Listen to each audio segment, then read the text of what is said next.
Hello everyone, I am Pragya Tiwari before you with the structure of atom part 2. Today we are going to discuss in detail about every concept in the discovery of protons and neutrons. So stay tuned with the learning with concept by PS. हम start करते हैं. Headings for today's discussions are discovery of protons and following with the characteristics of anode rays or also called canal rays. Characteristics of proton which are same as anode rays but there with the description of their mass and charge. Then discovery of neutrons and then characteristics of neutron. So let's start with the discovery of protons. हमारे पहले वाले lecture में इसके just पहले जो मैंने video upload किया था उसमें मैंने डिस्कवरी ऑफ इलेक्ट्रॉन्स के बारे में डिस्कस किया था. इलेक्ट्रॉन्स जो कि कैथोड रे से प्रॉपर्टीज मैच करते हैं. कैथोड रेस के बारे में डिस्कशन करते हुए हमने इलेक्ट्रॉन्स की डिस्कवरी को प्रूव किया था. Now today we are with the discovery of protons. So discovery of protons इसमें काफ़ी और कॉन्सेप्ट जुड़े हुए हैं क्योंकि इस डिस्कवरी में सिर्फ एक साइंटिस्ट नहीं कई साइंटिस्ट इन्वॉल्व हुए थे. गोल्ड तो हम स्टार्ट करते हैं. अगर क्लास 9th लेवल में आप देखते हैं तो हमारे जो साइंटिस्ट हैं जो डिस्कवरी ऑफ प्रोटॉन्स के लिए जाने जाते हैं वो है ई गोल्डस्टीन. इन्होंने 1886 में presence of positively charged particle inside atom discover किया था.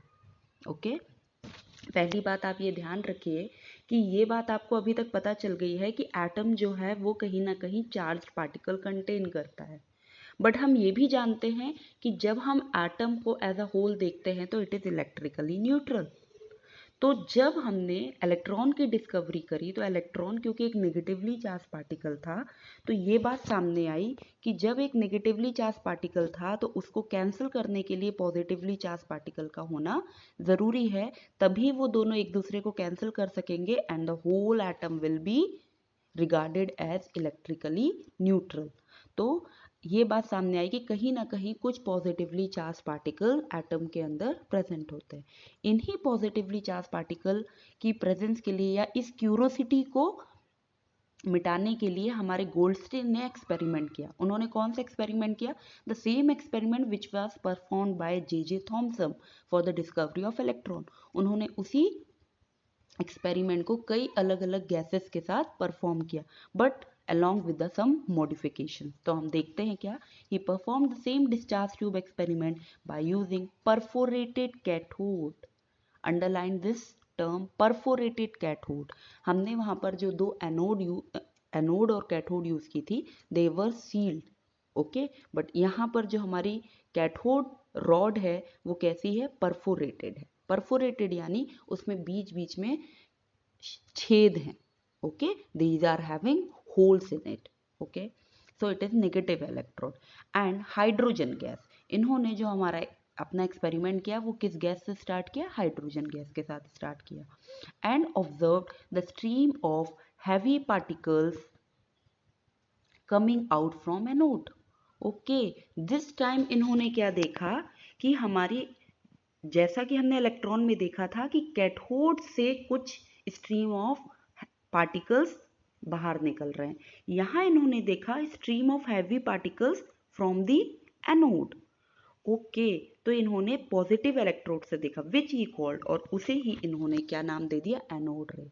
तो ध्यान रखने वाली बात है कि गोल्डस्टीन ने हमारे प्रोटॉन की डिस्कवरी नहीं, प्रोटॉन के जैसे मतलब कहीं ना कहीं पॉजिटिवली चार्ज पार्टिकल उन्होंने ये डिस्कवर किया कि एटम के अंदर नेगेटिव के अलावा पॉजिटिव चार्ज पार्टिकल भी प्रेजेंट होता है जो कि डायरेक्शन उसकी मूवमेंट ऑफ डायरेक्शन क्या है?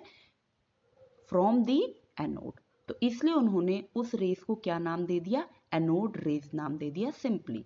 और उन्हें वो पॉजिटिव रेस के नाम से भी बुलाने लगे या फिर उन्हें कैनाल रेस भी नाम दिया गया. That's it. यहाँ तक की बात थी हमारी गोल्डस्टीन. फर्दर जो हमारा टर्म है प्रोटॉन वो जो रदरफोर्ड एक्सपेरिमेंट उन्होंने किया था. एक गोल्ड फॉइल्ड एक्सपेरिमेंट किया था जो कि हम नेक्स्ट वीडियो में देखेंगे. डिस्कवरी ऑफ जब स्ट्रक्चर ऑफ एटम की स्टडी कर रहे थे रदरफोर्ड तो उन्होंने एक गोल्ड फॉइल्ड एक्सपेरिमेंट किया था और उस टाइम पे उन्होंने ये बताया था कि पर्टिकुलर न्यूक्लियस होता है, जो पूरा एटम होता है, उस एटम में क्या होता है, न्यूक्लियस होता है बीच में, सेंटर में, और वो सेंटर वाला जो न्यूक्लियस है उसके अंदर प्रोटॉन प्रेजेंट होता है। ये बात हमारी रदरफोर्ड ने क्लियर की थी। तो इसलिए रदरफोर्ड को इस बात के लिए नोबेल प्राइज भी अवॉर्डेड था for the discovery of nucleus. तो न्यूक्लियस के अंदर उन्होंने, जो न्यूक्लियस के अंदर कौन कौन से सब एटॉमिक पार्टिकल्स पाए जाते हैं, उन सब के बारे में उन्होंने अच्छे से डिस्कस भी किया था और डिस्क्राइब भी किया था। ओके, सो इसलिए रदरफोर्ड को नोबेल प्राइज मिला। गोल्ड आइंस्टीन को कोई नोबेल प्राइज नहीं मिला। स्टिल जो डिस्कवरी ऑफ प्रोटॉन्स है, उनकी जो कैरेक्टरिस्टिक प्रॉपर्टीज है, वो हमारे गोल्ड आइंस्टीन ने दी थी, क्योंकि उन्होंने हमें उसका जो बेसिक है कि एनोड रेज, क्योंकि एनोड रेज ही प्रोटॉन से मिलकर बनी होती है। तो अगर आपसे ऑप्शंस में अगर ऑब्जेक्टिव क्वेश्चंस आते हैं और ऑप्शंस में कोई पूछे कि डिस्कवरी ऑफ प्रोटॉन किसने करी और रदरफोर्ड और गोल्ड आइंस्टीन दोनों का नाम वहां मेंशन है, तो you will write Rutherford. But if बात होती है रदरफोर्ड वहां मेंशन नहीं है, तो gold Einstein is favoured for the discovery of protons. Okay, understood. तो हमारी discovery of proton gold Einstein, क्योंकि शुरुआत उन्होंने ही करी उस एक्सपेरिमेंट से जिससे उन्होंने एनोड रेज या कैनाल रेज, जिनको हम पॉजिटिव रेज भी बोलते हैं, उसके बारे में डिस्क्रिप्शन दिया। ओके, तो देखते हैं हम इस एक्सपेरिमेंट को जो इन्होंने एनोड रेज के लिए किया। द सेम एक्सपेरिमेंट जैसा कि हमने उसमें देखा था, हमारा डिस्चार्ज ट्यूब रे एक्सपेरिमेंट। इस पे इन्होंने क्या किया, डिफरेंस क्या था, जो हमारी कैथोड थी, यहाँ पर देखिए ये कैथोड है जो कि पॉजिटिव है, नेगेटिव रॉड होती है, और ये एनोड है जो कि हमारी पॉजिटिव रॉड होती है। तो कैथोड है उसको उन्होंने क्या कर दिया था, परफोरेटेड कर दिया था, बीच बीच में होल्स प्रेजेंट थे। एंड द सेम एक्सपेरिमेंट उन्होंने बहुत ही हाई चार्ज, मतलब हाई वोल्टेज लिया, कम से कम 5 हाई वोल्टेज जनरेटर से उसको ऐड कर दिया to generate the electricity. Vacuum pump से ऐड किया ताकि जो भी अंदर एयर है उसका प्रेशर हम कम कर सके। यहाँ उन्होंने एयर में कौन सी गैस यूज़ करी थी, हाइड्रोजन गैस यूज़ करी थी। जब उन्होंने धीरे धीरे वोल्टेज बढ़ाया और प्रेशर को कम किया, प्रेशर कितना कम किया, 0.001 mm ऑफ Hg। इतना प्रेशर जब उन्होंने कम किया तो उन्होंने क्या देखा कि एनोड से कुछ रेज निकल रही है। सो एक्चुअली बात समझने वाली यहाँ पर ध्यान रखिएगा, एक्चुअली ये रेज एनोड से नहीं निकल रही थी, एनोड की तरफ से निकल रही थी ये raise. Okay, so it was not anode that was producing that rays, but it was the gas which was producing that rays. तो एनोड की वजह से जब बहुत हाई वोल्टेज आया तो एनोड की वजह से यहाँ से कैथोड से तो रेस निकल ही रही थी, जिनके बारे में हमारे जे थॉमसन ने डिस्क्राइब कर चुके थे। बट इन्होंने किन रेस को ध्यान में दिया कि एनोड की तरफ से भी कुछ रेस निकल रही है। मेरी बात पर ध्यान दीजिए, एनोड से नहीं, एनोड की तरफ से कुछ रेस निकल रही हैं। इन दो बातों में डिफरेंस है। वहां हमारी कैथोड रॉड से ही रेस निकल रही थी, यहाँ हमारी एनोड रॉड से नहीं निकल रही हैं, एनोड की तरफ से, from the direction of anode कुछ रेस बाहर निकल रही थी। तो जब वो एनोड रेस बाहर निकल रही थी तो उन्होंने उन रेस के बारे में देखा कि वो कैथोड जो रॉड है उसके पीछे जाके स्ट्राइक करके रेड ग्लो प्रोड्यूस कर रही हैं। वहाँ कौन सा ग्लो था, ग्रीन कलर का।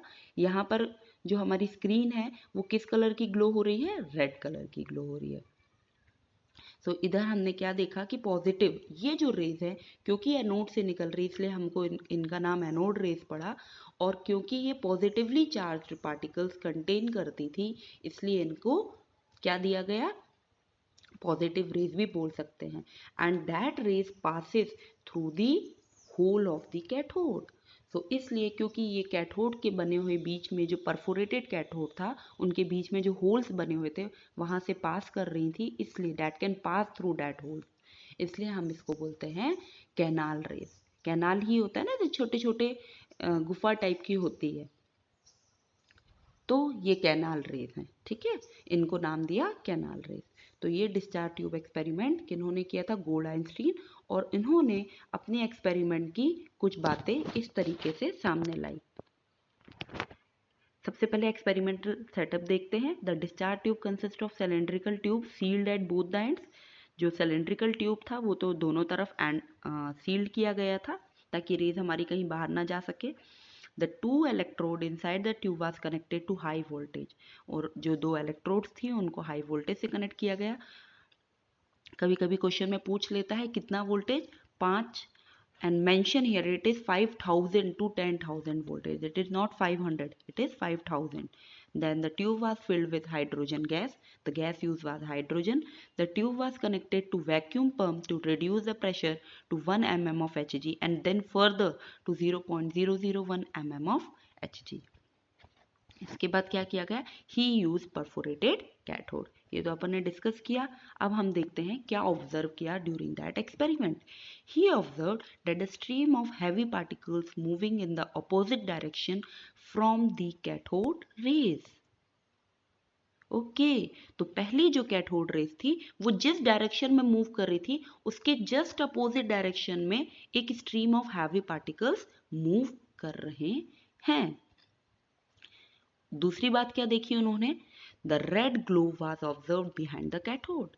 अभी तक जो हमारा ग्लो था पिछले इलेक्ट्रॉन वाले एक्सपेरिमेंट में, वो ग्लो हमने एनोड के पीछे देखा था, और वो ग्लो किस कलर का था, ग्रीन कलर का। यहाँ पर जो ग्लो है वो किस कलर का है, रेड कलर का है, and it is behind the cathode. It was observe that the charge to mass ratio, ये जो गैस थी वो हाइड्रोजन गैस थी, तो कहीं ना कहीं जब इतना हाई वोल्टेज अप्लाई होगा तो वो हाइड्रोजन गैस क्या हो जाएगी, आयोनाइज हो जाएगी। तो इन्होंने ऐसा देखा कि उस हाइड्रोजन गैस का जो चार्ज टू मास रेशियो था वो क्या था, हाईएस्ट एमंग ऑल गैसेस। जब हाइड्रोजन के अलावा उन्होंने और भी डिफरेंट तरह की गैसेस जो नोन थी उस टाइम पे, तो अलग अलग गैसेस को यूज करके जब ये एक्सपेरिमेंट परफॉर्म किया तो उन्होंने ये देखा कि it was charge to mass ratio of the hydrogen gas was the highest among all gases। ये देखिए, आपको ये बात बहुत अच्छे से पता है कि हाइड्रोजन जो गैस होती है वो लाइटेस्ट गैस होती है, वेट क्या होता है उसका, सबसे कम होता है। तो अगर आप चार्ज टू मास रेशियो निकालते हो तो चार्ज अपॉन मास, मास नीचे रहता है, जब नीचे वाला डिनोमिनेटर जितना ज़्यादा छोटा होगा, मास जितना ज़्यादा कम होगा, ये ओवरऑल रेशियो उतना ज़्यादा क्या हो जाएगा, हाई होगा। ओके, सो मास जितना ज़्यादा कम होगा तो E by M ratio will be high. Okay, तो इस प्रकार से उन्होंने ये देखा कि जो हाइड्रोजन आयन का जो चार्ज टू मास रेशियो था वो सबसे ज़्यादा था as comparison to other gases. And it was also observed that the hydrogen ion had the smallest size among all ionized gases। साथ में जो हाइड्रोजन आयन है उसका साइज भी सबसे छोटा था। ये तो उन्होंने देखा एक्सपेरिमेंट के दौरान। ये देखने के बाद उन्होंने कंक्लूजन्स या इन्फ्रेंस क्या निकाले, उन्होंने ये बोला कि as the rays moving in the direction from positive anode to negative direction, उनकी जो रेज की डायरेक्शन थी वो क्या थी, opposite to cathode rays, that is from positive anode to negative, hence they were named anode ray. क्योंकि वो anode की तरफ से मूव कर रही थी इसलिए उनका नाम एनोड रे पड़ा।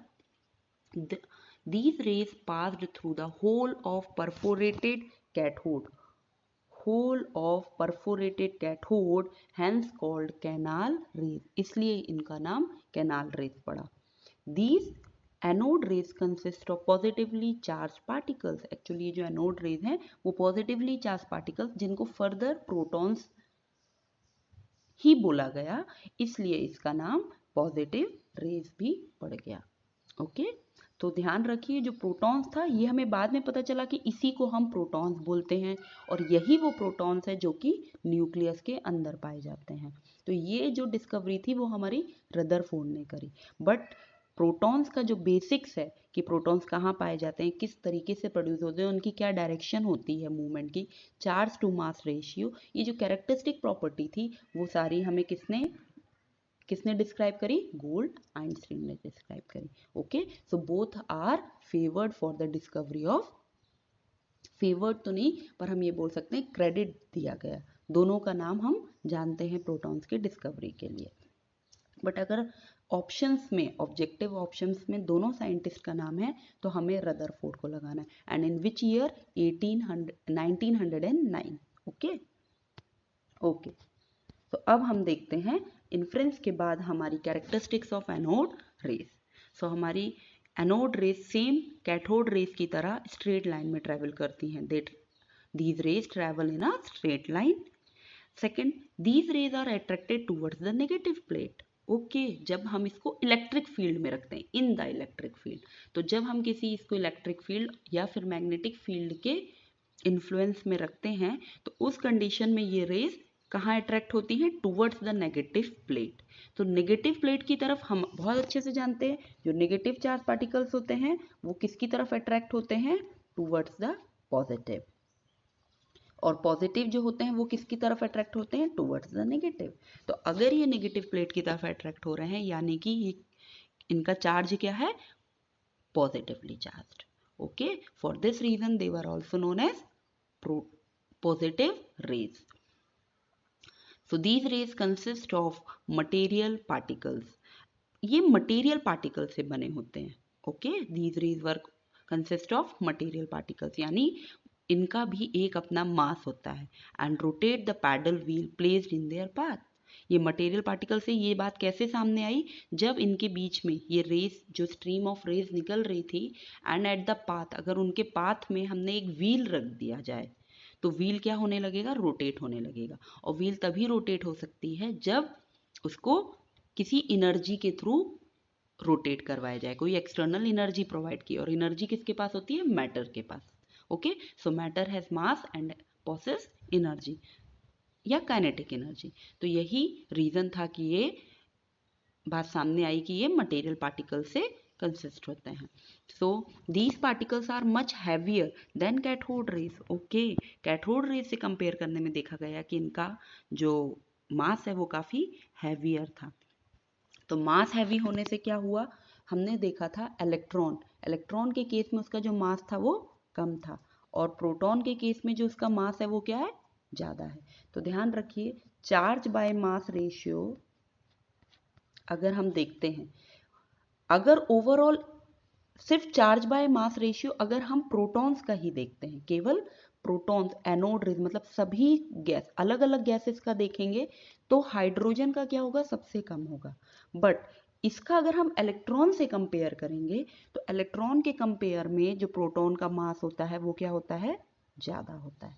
और ज़्यादा होने की वजह से इसका चार्ज बाय मास रेशियो, जब डिनोमिनेटर हमारा बड़ा होता है, इंक्रीज करता है, तो नीचे की चीज़ अगर इंक्रीज करेगी तो ओवरऑल डिवाइड करने पे जो रेशियो आएगा वो क्या हो जाएगा? घटा हुआ आएगा, यानी डिक्रीज हुआ आएगा. Okay, so these particles are much heavier. ये पार्टिकल्स मच हैवियर है. कैसे? जब उन्हें कैथोड रेज से कंपेयर किया गया, इसलिए ये बात सामने आई कि E/m ratio was found to be much less than cathode rays. Cathode rays के कंपेयर में इसका E/m रेशियो कम होता है. The E/m ratio is dependent of the nature of gas.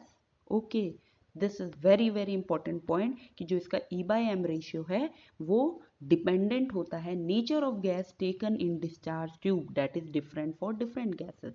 अगर हम discharge tube में gases बदलते हैं, यानी हाइड्रोजन, क्लोरीन, ऑक्सीजन, ये अलग अलग गैसेस लेते हैं, तो इसके E/m रेशियो डिफरेंट होगा. आपने इलेक्ट्रॉन के केस में देखा था, या बोलिए कैथोड रेज वाली केस में देखा था, कि जो E/m रेशियो है उसमें अलग अलग गैस चेंज करने पर भी E/m रेशियो में कोई प्रभाव नहीं पड़ रहा था, कोई चेंजेस नहीं देखे जा रहे थे. इसलिए ये बात क्लियर थी. ये बात मैंने आपको बोली भी थी कि चाहे आप ऑक्सीजन का इलेक्ट्रॉन लो, चाहे हाइड्रोजन का इलेक्ट्रॉन लो, इलेक्ट्रॉन को आप एक दूसरे से डिफ्रेंशिएट नहीं कर सकते. बट अगर आप हाइड्रोजन या ऑक्सीजन, दो अलग अलग गैसेस के प्रोटॉन को बाहर निकालते हो, तो उनका शेप भी डिफरेंट होता है और उनका मास भी डिफरेंट होता है. Okay, so the E/m overall, ठीक है, तो न्यूक्लियस को अलग अलग लेते हैं. अगर हम ऑक्सीजन के न्यूक्लियस को देखेंगे और हाइड्रोजन के न्यूक्लियस को देखेंगे, तो उनमें बहुत डिफरेंस होगा. तो कैसे? क्योंकि उसका E/m रेशियो अलग अलग गैसेस के लिए अलग होता है. It is dependent of the nature of gases. Okay, ये डिपेंड करता है. अगर गैस चेंज हुई तो E/m रेशियो भी चेंज हो जाएगा. The last point, they produce heating effect when struck against a metal foil. किसी मेटल फॉइल के अगेंस्ट अगर आप इसको वो करो तो ये हीटिंग इफेक्ट देते हैं. Okay, so this is all about the characteristics of anode ray. अब हम देखते हैं एनोड रेस, क्योंकि कहीं ना कहीं प्रोटॉन से मिलकर ही बनती है, ये हमें क्लियर हुआ था। तो हम प्रोटॉन्स की डिस्कवरी इन टर्म्स ऑफ उनके चार्ज और मास क्या होता है देखते हैं। सबसे पहली बात, प्रोटॉन को हम किससे रिप्रेजेंट करते हैं? P प्लस से generally, okay, small p with the plus, okay, plus sign. फिर इसका E/m रेशियो कितना होता है? 9.58 इंटू 10⁴ कूलम पर ग्राम। कितना होता है? 9.58 इंटू 10⁴ कूलम पर ग्राम। तो E/m रेशियो क्या हुआ? हमने क्या पढ़ा भी? E/m रेशियो इनके क्या होते हैं? अभी हमने कैरेक्टरिस्टिक प्रॉपर्टी में पढ़ा कि जो E/m रेशियो है वो कम होता है कैथोड रे से। तो इसी तरीके से जो प्रोटॉन का E/m रेशियो है वो क्या होगा? कम होगा। अगर आप बात करते हैं किसकी?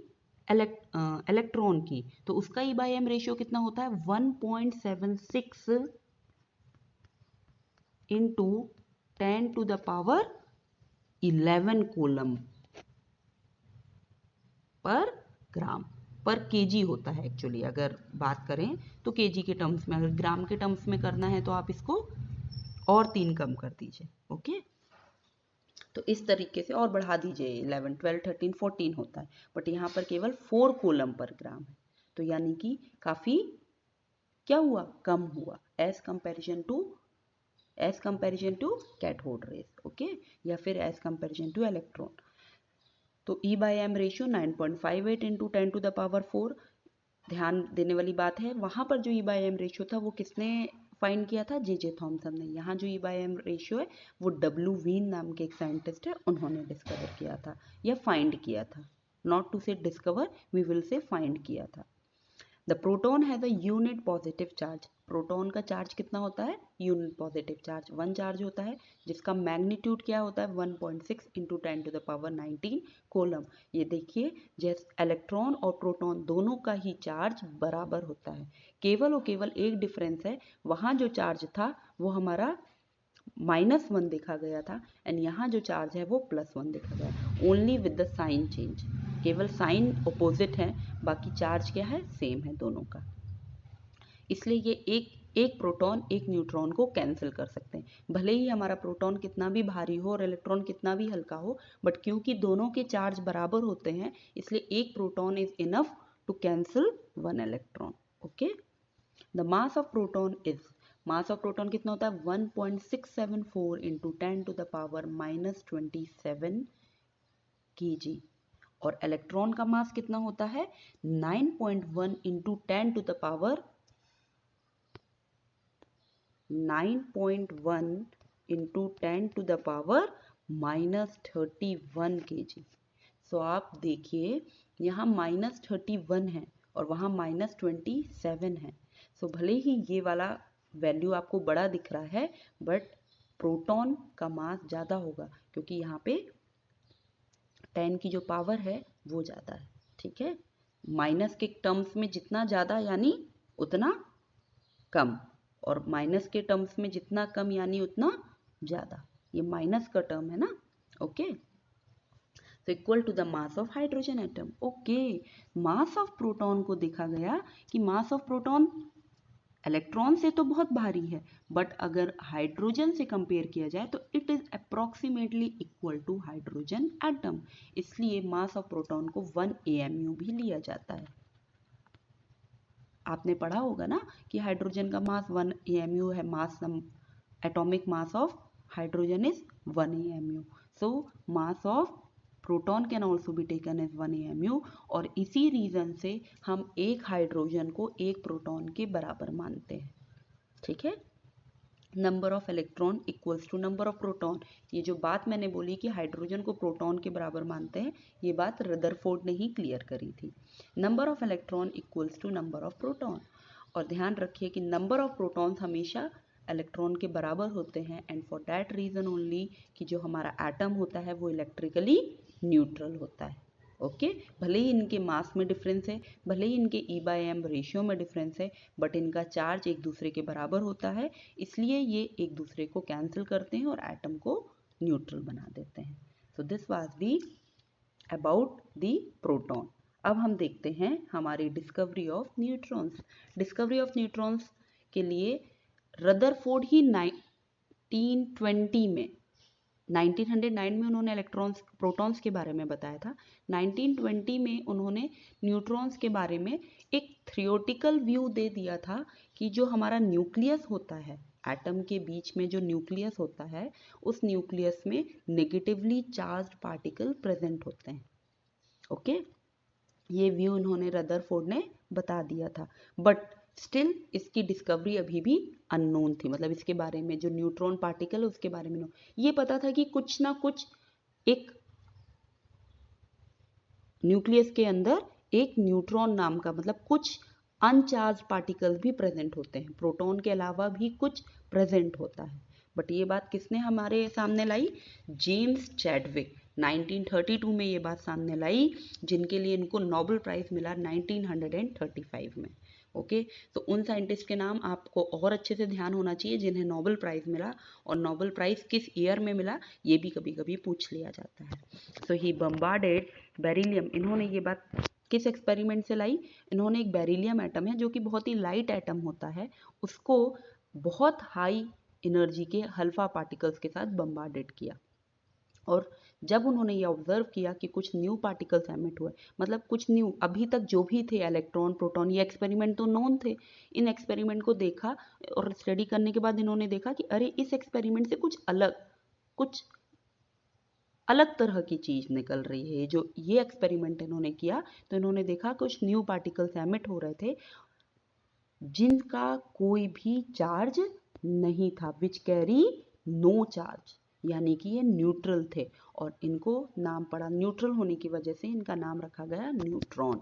तो electron, proton and that third one is the neutron. देखिए ये एक्सपेरिमेंट, इन्होंने इस एक्सपेरिमेंट में एक पोलोनियम सोर्स लिया था। Polonium is a heavy metal जिसका एटॉमिक वेट कितना होता है? 84 होता है।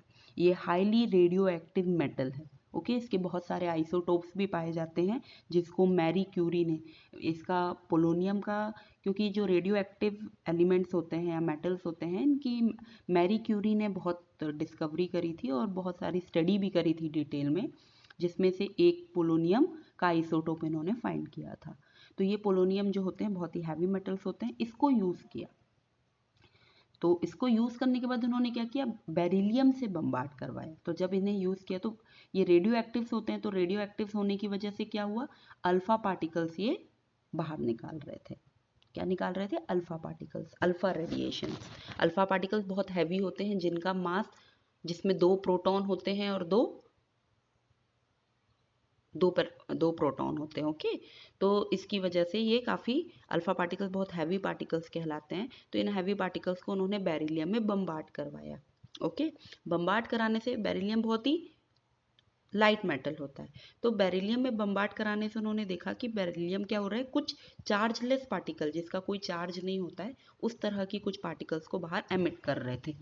तो उन्होंने ये देखा, उस एमिट, जो भी रेज वो एमिट कर रहे थे, उन रेज को उन्होंने पैराफिन वैक्स, पैराफिन एक तरीके का, एक पैराफिन क्या होता है? एक तरीके का हाइड्रोकार्बन होता है जो 20 से 30 कार्बन का बना होता है, और इसमें बहुत ज़्यादा नंबर्स ऑफ हाइड्रोजन प्रेजेंट होते हैं। तो उन पैराफिन वैक्स में उन्होंने वो किया। पैराफिन वैक्स आपको पता होगा, कैंडल आप एग्जांपल ले सकते हो, और उन्होंने पैराफिन वैक्स इसलिए यूज़ किया कि it is an excellent electrical insulator.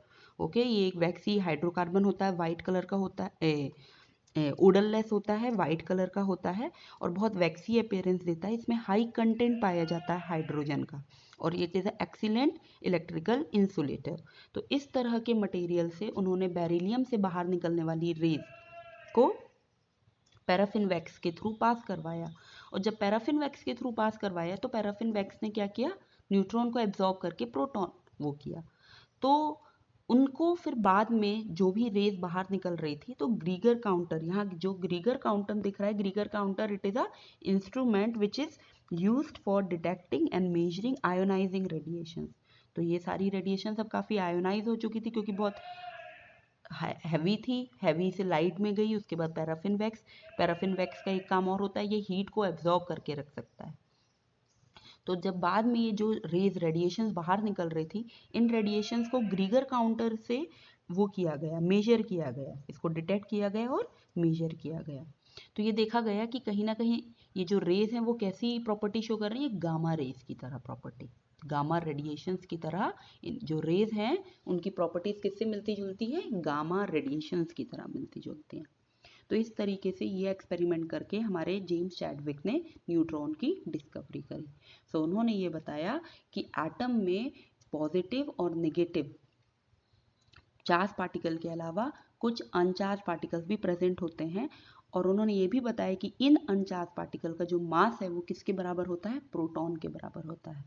तो अब आप देखिए, न्यूक्लियस के अंदर प्रोटॉन और न्यूट्रॉन दो चीज पाई जाती हैं, और दोनों का मास अप्रोक्सीमेटली इक्वल होता है। It is not equal but approximately equal, लगभग दोनों का मास बराबर होता है। तो जब दो इतनी हैवी चीज, और इलेक्ट्रॉन जो बाहर पाए जाते हैं, न्यूक्लियस के बाहर पाए जाते हैं, वो बहुत लाइट वेट होते हैं। तो जो इतनी दो हैवी चीज अगर आपके न्यूक्लियस के अंदर है, तो इसलिए बोला जाता है कि जो एटम का जो मास है वो कहाँ कन्फाइंड होता है, न्यूक्लियस के अंदर कन्फाइंड होता है। तो ये इस एक्सपेरिमेंट में इन्होंने क्लियर किया। Experiment and conclusion. So James Chadwick fired alpha particles at beryllium sheet from a polonium source. Okay, polonium एक सोर्स था जो कि बहुत ही हैवी मेटल होता है और अल्फा रेडिएशंस को एमिट करता है। ओके, क्योंकि एक रेडियो एक्टिव मेटल है। This led to the production of an uncharged penetrating radiation. ये पेनिट्रेट करते हुए बाहर निकल रहे थे पैराफिन वैक्स से। He concluded that unusually penetrating radiations consisted of uncharged particle, ये अनचार्ज पार्टिकल कंटेन करते हैं, having approximately the same mass as a proton. Okay, approximately word use करना जरूरी है। These particles were later termed neutron, और इन्हीं का नाम क्या पड़ा, न्यूट्रॉन। तो हम देखते हैं हमारी characteristics of neutron. The mass of neutron is slightly more than a proton. It is slightly more than. आप नोटिस करिए कि अपन ने प्रोटॉन का मास पढ़ा था 1.674 एंड इट इज जस्ट 1.676, मतलब थर्ड डिजिट, डेसिमल के थर्ड डिजिट में डिफरेंस देखा जा रहा है, बाकी ओवरऑल ये सेम है। 1.676 into 10 to the power minus 27 kg. It does not have any charge. Proton के केस में पॉजिटिव चार्ज, इलेक्ट्रॉन के केस में negative, but neutron it is electrically neutral. So neutral है, so they are not affected by electric field and hence assume to be gamma radiations. इसलिए इनको assume किया गया, इनकी जो प्रॉपर्टीज थी वो मिलती जुलती थी, दीज वर नॉट बट मिलती जुलती गामा रेडिएशन से। Okay, for a particular element the number of neutrons in a nucleus में वेरी। कुछ ऐसे एलिमेंट होते हैं जिनमें अलग अलग न्यूट्रॉन पाए जाते हैं, these were nothing but the isotopes. Okay, neutron का डिफरेंस देखा गया है, मतलब जैसे एक हाइड्रोजन को ही देखोगे तो हाइड्रोजन में अलग अलग न्यूट्रॉन्स या फिर कई ऐसे एलिमेंट्स होते हैं जिसमें न्यूट्रॉन्स अलग अलग प्रेजेंट होते हैं, नंबर ऑफ न्यूट्रॉन्स डिफरेंट पाए जाते हैं। Protons and neutrons together are called nucleon. Protons और न्यूट्रॉन्स को अगर हम एक साथ देखें तो न्यूक्लियन बोलते हैं, because these are the particles which are present inside the nucleus, and the total number of protons and neutrons give the atomic mass or mass number of an atom. तो अभी हमने पढ़ा कि प्रोटॉन्स और neutrons ही atomic mass कहलाता है, इसलिए क्योंकि अभी हमने देखा प्रोटॉन और न्यूट्रॉन दोनों ही काफ़ी हैवी मेटल हैं और दोनों न्यूक्लियस के अंदर हैं, यानी न्यूक्लियन कहलाते हैं, और इनका यही हमारे एटम का मास देते हैं, क्योंकि इसके अलावा जो एटम में प्रेजेंट होता है वो है electron, and it is very light weight, very very light weight as comparison to proton and neutron. So इसलिए उसे नेग्लिजिबल मानकर हम एटम के मास को कंसीडर करने के लिए या पता लगाने के लिए number of protons and neutrons का टोटल करते हैं। Okay, so this is all for today. I hope आपको प्रोटॉन्स एंड न्यूट्रॉन्स की डिस्कवरी अच्छे से समझ में आई हो।